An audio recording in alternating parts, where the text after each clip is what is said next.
तो गाइस मैं हूं अंकित और आप दिख रहे हैं रेसलिंग फैंस नेटवर्क। तो पिछले मंथ के एंड में गाइस हमने Q&A करी थी सर्वाइवर सीरीज से पहले, तो मैं सोच रहा हूं कि इस महीने भी कर ही लेते हैं क्योंकि भाई अब तो साल भी एंड होने वाला है। तो ऐसे में आपके जो भी क्वेश्चन है, जो भी आप चाहते हो कि वीडियो में फीचर हो, वो आप लोग नीचे कॉमेंट कर दो, ठीक है। #Q&A लगा के मैं इसी वीडियो से कॉमेंट्स पिक करूँगा एंड जब भी Q&A वीडियो आएगी, मतलब इस साल के एंड होने से पहले आ ही जाएगी, तो आपका कॉमेंट उसमें फीचर हो सकता है। तो जल्दी से जाओ भाई नीचे कॉमेंट सेक्शन के अंदर धराधर हैशटैग लगाओ एंड कॉमेंट कर दो अपने क्वेश्चन, अपने कॉमेंट्स जो भी आप चाहते हो कि वीडियो में फीचर हो। शुरू करते हैं गाइस सबसे पहले अपनी बातों को हम लोग Sasha banks and Trish stratus से। तो Sasha banks and Trish stratus का मैच क्या हमें देखने को मिल सकता है रेसलमेनिया 40 के अंदर? चांसेस हैं, क्यों है मैं आपको बता दूं, शायद आप लोग खुद से भी डॉट्स कनेक्ट कर लोगे। वैसे अगर आपको नहीं पता तो मैं बता दूं कि Sasha banks and Trish stratus का मैच एक ऐसा ड्रीम मैच है जो कि बहुत सारे फैंस देखना चाहते हैं एंड वो चाहते हैं कि ये चीज़ रेसलमेनिया के अंदर ही हो। अब कल रिपोर्ट निकल के सामने आई कि साशा बैंक्स जो है WWE के साथ पॉसिबली साइन कर सकती हैं, बिकॉज उन्होंने जो है शार्लेट फ्लेयर से भी हैवी डील जो है डिमांड करी है। अब इसलिए नहीं वो साइन कर सकती क्योंकि उन्होंने हैवी डील डिमांड करी है, बल्कि वो इसलिए साइन कर सकती हैं क्योंकि WWE के साथ उनका कॉन्टैक्ट हो चुका है। तो अगर WWE के साथ उनकी बातचीत चल रही है तो मुझे नहीं लगता है कि WWE जो है उन्हें ऐसा जाने देगी अपने हाथों से। तो हो सकता है कि WWE के साथ वो कॉन्ट्रैक्ट में अभी आ भी चुकी होंगी। अब ऐसे में ट्रिश स्ट्रैटस ने इसी बीच में एक अनाउंसमेंट कर दी अपने यूट्यूब चैनल पर कि वो जो है ना साल 2024 में अपना रेसलिंग रिटर्न वापस से करने वाली हैं। वो कहती हैं कि 2023 में मुझे बहुत मजा आया, जो लोग मुझे सपोर्ट करते हैं उन्होंने बहुत सपोर्ट किया एंड मैं अब आप सबको सपोर्ट को देखते हुए 2024 में फिर से अपना रेसलिंग रिटर्न करूंगी। अब वो रिटर्न कब आएंगी एग्जैक्ट नहीं पता, लेकिन चांसेस है कि रेसलमेनिया से पहले ही आएगी क्योंकि रेसलमेनिया में भाई स्टार पावर की नीड होती है एंड अगर आना ही है इनको अगले साल तो रेसलमेनिया में ही आए। तो ऐसे में रेसलमेनिया में मैचेस के चांसेस काफ़ी अच्छे खासे होते हैं कि वो बड़े मैचेस होंगे, लेजेंडरी मैचेस होंगे and Trish Stratus women's division में एक लेजेंड है तो उनका मैच में भी हो सकता है। अब ऐसे में साशा बैंक्स अगर रिटर्न कर जाती है मेनिया से पहले तो ये वर्किंग प्लान करेंटली दिख रहा है, अगर एंगल सही हिसाब से WWE बुक करे तो। अगर साशा बैंक्स आती है मेनिया से पहले, अगर ट्रिश स्ट्रैटस आती है मेनिया से पहले, तो इन दोनों के सिंगल्स मैच से बेटर मैच हो ही नहीं सकता है वुमेन्स डिवीजन में। तो ये चीज़ WWE करेगी तो बहुत अच्छा होगा क्योंकि अगर ये दोनों मेनिया से पहले आने वाली है तो ये अपॉर्चुनिटी मिस करने लायक बिल्कुल भी नहीं है। अभी के हिसाब से फैंस डिमांड कर रहे हैं कि ये चीज़ होनी चाहिए अगर आप लोग दोनों को ला रहे हो अगले साल। तो ऐसा नहीं कि दोनों आ रही हैं तो रेसलमेनिया के बाद आ रही, दोनों को पहले लाओ एंड पहले ही मैच कराओ, रेसलमेनिया में ज़्यादा वेट मत कराओ। ये कुछ कहना है फैंस का। क्या आप लोग देखना चाहोगे ये वाला मैच? कमेंट करके बताना जरूर से। आगे बढ़ते हैं गाइस, बात करते हैं अगली स्टोरी के बारे में जो कि है एक popular YouTuber and body builder को लेके। मैं बात कर रहा हूँ यहाँ पे ब्रैडली मार्टिन की। शायद आप लोग जानते हो, नहीं जानते तो मैं आपको बता ही दिया मैंने। वैसे popular YouTuber and body builder हैं, काफ़ी फेमस हैं। इन्होंने रिसेंटली इंटरेस्ट दिखाया है WWE ज्वाइन करने में। ये चाहते हैं WWE के अंदर वर्क करना, चाहते हैं WWE के अंदर इनको अपॉर्चुनिटी मिले। क्या कहते हैं इन्होंने? बेसिकली सिंपली एक ट्वीट करा, आप लोग देख सकते हो। ज़्यादा कुछ यहाँ पे लिखते नहीं है, कहते हैं I want to do WWE। तो कहते हैं कि मैं WWE करना चाहता हूँ, यानी कि मैं WWE के अंदर जाके कम्पीट करना चाहता हूँ। अब इससे पहले भी शायद कुछ कंपेरिजन्स हो रखे हैं इनकी लोगन पॉल से, या फिर इन्होंने शायद कोई स्टेटमेंट दी थी लोगन पॉल के अगेंस्ट। तो अभी के हिसाब से इन्होंने इंटरेस्ट जताया है कि वो WWE में आना चाहते हैं। तो कुछ लोगों ने इसको देख के इनके मैच के बारे में बात भी करनी चालू कर दी कि भाई अगर तुम आना चाहते हो तो देन ठीक है, आप आओ एंड लोगन पॉल के साथ फ्यूड करो। मुझे नहीं पता लोगन पॉल का ही नेम क्यों लिया जा रहा है, लेकिन लिया जा रहा है। शायद मैं आउट ऑफ कॉन्टेक्स्ट हूँ यहाँ पे।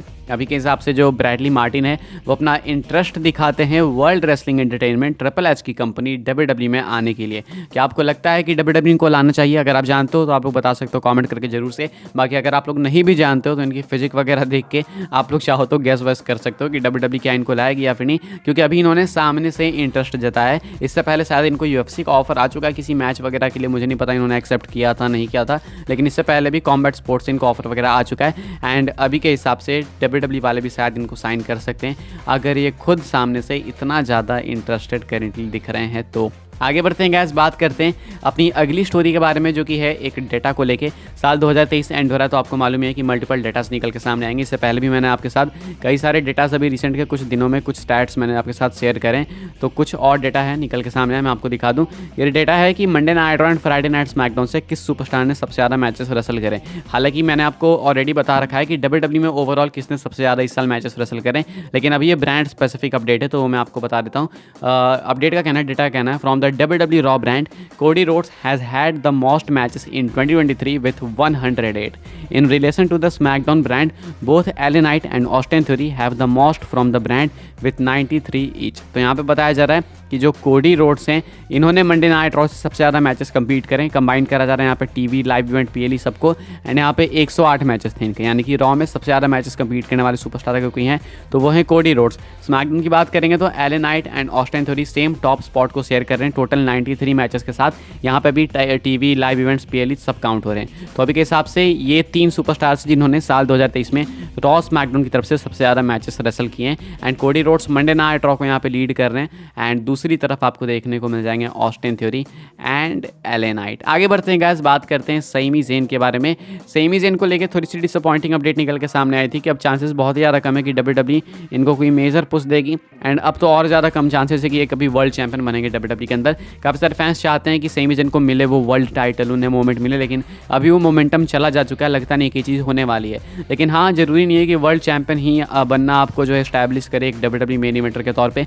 गुंथर वर्ल्ड चैंपियन अभी तक नहीं बने WWE के अंदर, लेकिन इसके बावजूद इंटर कॉन्टिनेंटल टाइटल के साथ उन्होंने अपने आप को अच्छे से प्रूव कर दिया है। अब ऐसे में सैमी ज़ेन को लेके वर्किंग प्लान हो सकता है 2024 के अंदर कि WWE उनको एक मिड कार्ड चैंपियनशिप देके एक लॉन्ग रन दे। अब देखो, एक चीज़ काफ़ी सिंपल है कि अगर जीतेंगे mid card championship Sami Zayn तो वो जल्दी हारने नहीं वाले, क्योंकि ऑलरेडी इनके कैरेक्टर के साथ काफ़ी जो है ट्रबल WWE क्रिएट कर चुकी है। केविन ओवेंस को अलग करके, ब्लड लाइन से अलग करके 50 तरीके की प्रॉब्लम्स इनके साथ ऑलरेडी आ चुकी है। अब ऐसे में अगर WWE इनको पुश देने की सोच रही है तो सामने से मिस्टेक नहीं करना चाहिए, वरना फिर इनके ऊपर ही आरोप लगता है कि भाई ये मेन इवेंट के लिए बना ही नहीं है। तो फिलहाल के हिसाब से 2024 के अंदर सैमी ज़ेन WWE से एक एवरेज पुश रिसीव करते हुए दिखाई देंगे। एंड अच्छे खासे चांसेस है कि जो सैमी ज़ेन है वो एक मिड कार्ड चैंपियनशिप जीतें एंड उसके साथ एक लंबा रन आपको देते हुए देखने को मिले। बात करते हैं गाइस अपनी आखिरी स्टोरी के बारे में, जो कि है Roman Reigns, Cody Rhodes and CM पंक को लेके। एंड इन्वॉल्व करती है UFC चैंपियन लियोन एडवर्ड्स को भी। UFC चैंपियन लियोन एडवर्ड्स नहीं चाहते हैं कि Roman Reigns and Cody Rhodes का मैच हो। फर्स्ट ऑफ ऑल, इनके चाहने नहीं चाहने से कुछ नहीं होगा, जो होना है वो होगा ही। लेकिन हाँ, इनकी रिस्पेक्ट है थोड़ी कॉमेट स्पोर्ट्स में, तो मुझे लगा आपको बता दें इनका क्या कहना है। ये अभी जो कॉमेंट करते हैं कि ये चाहते हैं रोमन रेंस वर्सेस CM पंक रेसलमेनिया के अंदर होना, एंड रिजल्ट भी बताते हैं। कहते हैं I want Roman Reigns versus CM Punk, that's what I want to see, I am excited that Punk is back. ये कहते हैं कि मैं बहुत ही ज़्यादा एक्साइटेड हूँ। कहते हैं those are my sons favourites, so they are my favourites too. कहते हैं कि CM पंक के आने के बाद मैं बहुत ही ज़्यादा एक्साइटेड हूँ, मेरे बच्चों के दोनों वो फेवरेट्स हैं तो मेरे भी फेवरेट हो गए। एंड मैं चाहता हूँ कि रेसलमेनिया में Roman Reigns versus CM Punk हो। ऑल्सो कहते हैं 100% I like when that happens, I want Roman to win. तो कहते हैं कि वो रोमन रेंस को चाहते हैं कि इस मैच में रिटेन करे ट्राइबल चीफ, अगर CM पंक के साथ उनका मैच होता है मेनिया के अंदर। तो मतलब वो चाहते नहीं है कि कोडी रोड्स फेस करे रोमन को रेसलमेनिया में, वो चाहते हैं कि पंक अभी आया है तो जल्द से जल्द रोमन के अगेंस्ट फिराओ। हालांकि ये चीज़ नहीं दिखती है लाइकली, क्योंकि CM पंक जाएंगे रॉलिंस के अगेंस्ट, रोमन रेंस जाएंगे कोडी रोड्स के अगेंस्ट। अभी के हिसाब से गाइस इस वीडियो के लिए यही कुछ अपडेट्स। आई होप्स आपको इन्फॉर्मेशन मिली हो वीडियो से। मिले तो प्लीज़ वीडियो को लाइक करें, शेयर करें, सब्सक्राइब करें चैनल को, ताकि आने वाले टाइम में आपको और भी ऐसी WWE की न्यूज़, रूमर, अपडेट सब कुछ टाइम टू टाइम मिलते रहे। ज़्यादा कुछ नहीं, बस फॉलो कर लो मुझे इंस्टाग्राम एंड ट्विटर पर, लिंक आपको मिल जाएगा डिस्क्रिप्शन में। ज्वाइन कर सकते हैं व्हाट्सएप चैनल को, उसके भी लिंक है डिस्क्रिप्शन में। मिलते हैं अपनी नेक्स्ट ऑफर काफ़ी इंटरेस्टिंग वीडियो में।